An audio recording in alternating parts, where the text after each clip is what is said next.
alive! It's alive! It's alive! It's alive!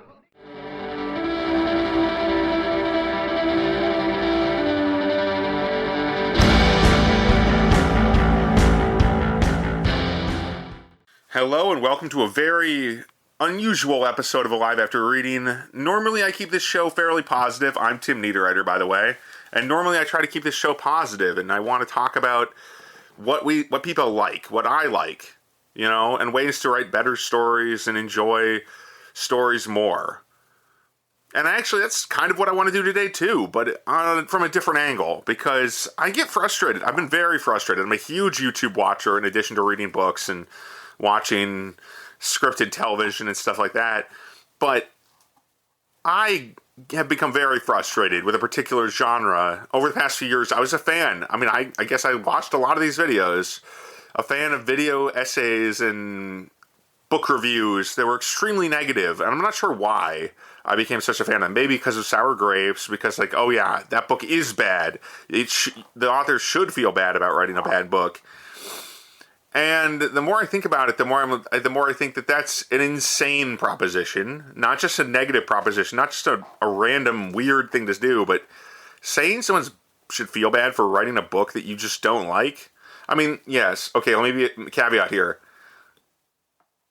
Books are not good or bad in any real sense. There are tastes, there are different qualities the book has.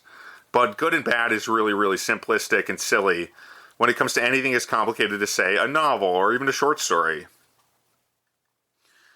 However, if activity in the book is reflected by the author's life, like in some cases, like I can't remember the YouTuber's name, but there was a YouTuber who wrote a series of books, or a couple different books, and he was apparently into some really nasty criminal activity that involved minors, you know, that kind of thing, and he was just an odious character. But and his books sucked, but it does, they weren't good books. They were books that advocated for the same material, and so that I would say those books you can say are bad. That makes sense to me.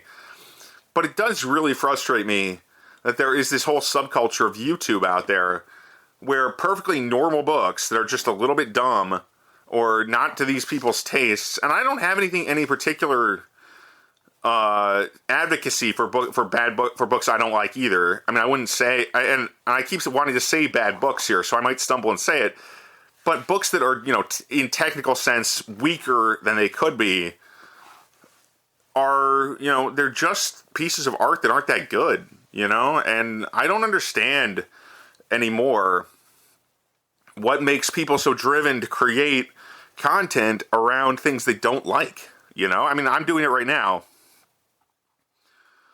But I guess the challenge here is that even though I don't like a lot of books, and I'll even say that sometimes on the podcast, there's a lot of books I don't like, I'm quite picky, I always try to frame it, at least lately, I always try to frame it in that I have very particular tastes, right? I've got my own beliefs, my own challenges, and my taste is not all-consuming. I don't have to try to justify why I don't like or don't like something. There's no need to do that. And therefore, a review that explains why I don't like something shouldn't lean on so-called objective criticism, like, oh, there are too many adverbs, or whatever standard people are holding themselves to with a book. Too much passive voice, too many adverbs, too much. I'd much rather hear about why a given person thinks the book is ineffective. And the lack of nuance from all sides of this kind of culture, across a political spectrum, across a race and nationality, there's always people out there who are just there to hose anything they consider bad. And some things they'll even reach for. And the grasping at straws part is the part that bothers me the most, to be honest. It's when an author, one of the creators of these videos, is saying an author is a bad person because they are incompetent. Well, that's not news to anyone that people are incompetent.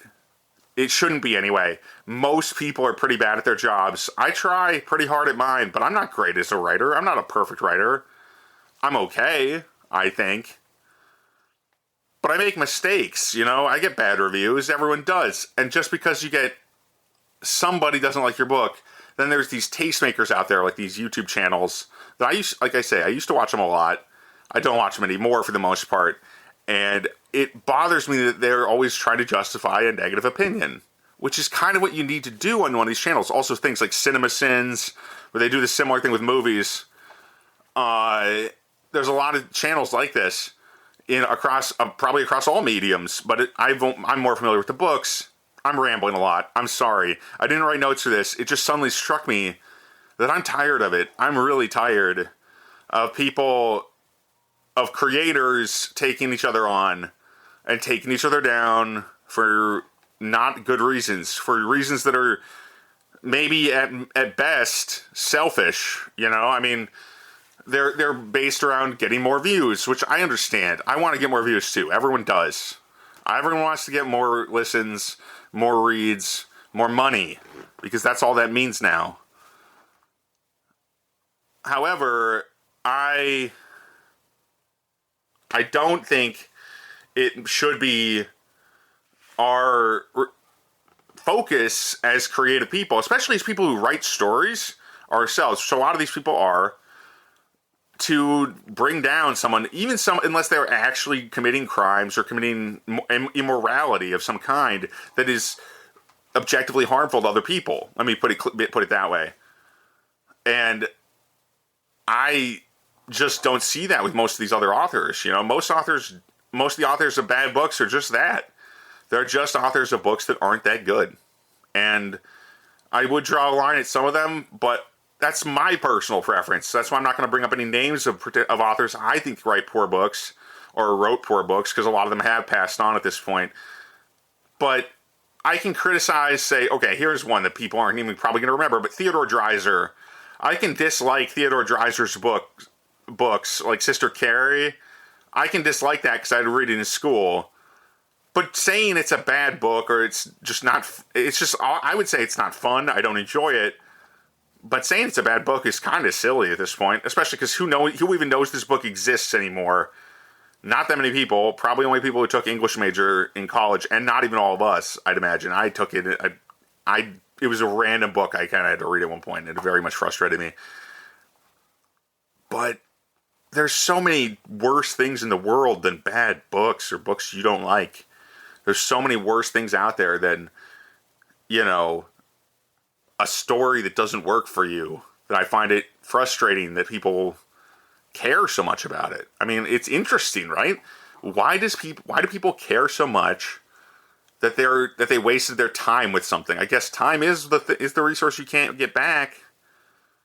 But after the first time you review a book you don't like, wouldn't you change that? Would you not do that instead of seeking out more books you don't like to write reviews of, like some of these channels seem to do?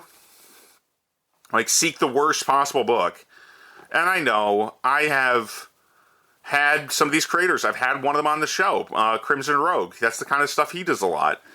And I guess, to be blunt, that content just isn't for me anymore. And I'm baffled by how it ever was for me. I guess I used to be more of a bitter person. I really was. I was a bitter kid. I suffered from psychosis up until my senior year of high school, and probably still past that point to some extent. And I liked that kind of thing back then, and I've liked it for many years. It's been a hard habit to get away from, but now I can't stand it. And it is interesting. I mean, there's nothing quite like a convert, right, to preach about something. And maybe I'm a convert to positive thinking, because there's nothing I want more than to think positively now. I want a more enjoyable life, not a life where I'm constantly afraid or worried about my books being panned by some weirdo on the internet, or a book where I'm fixated on other people's books that aren't pleasing these reviewers.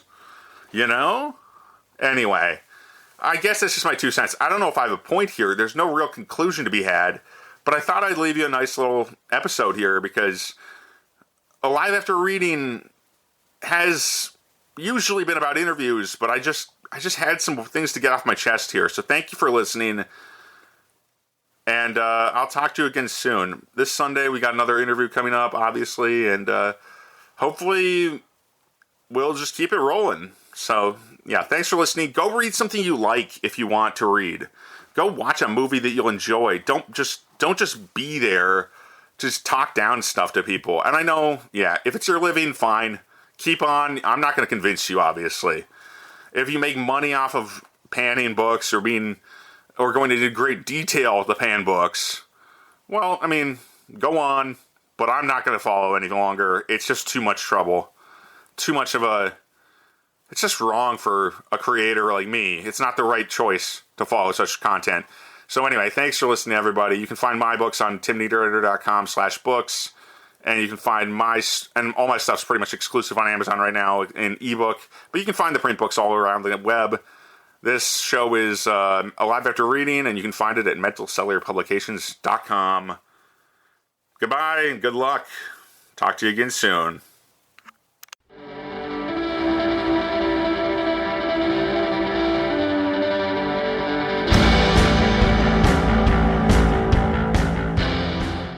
That tears it.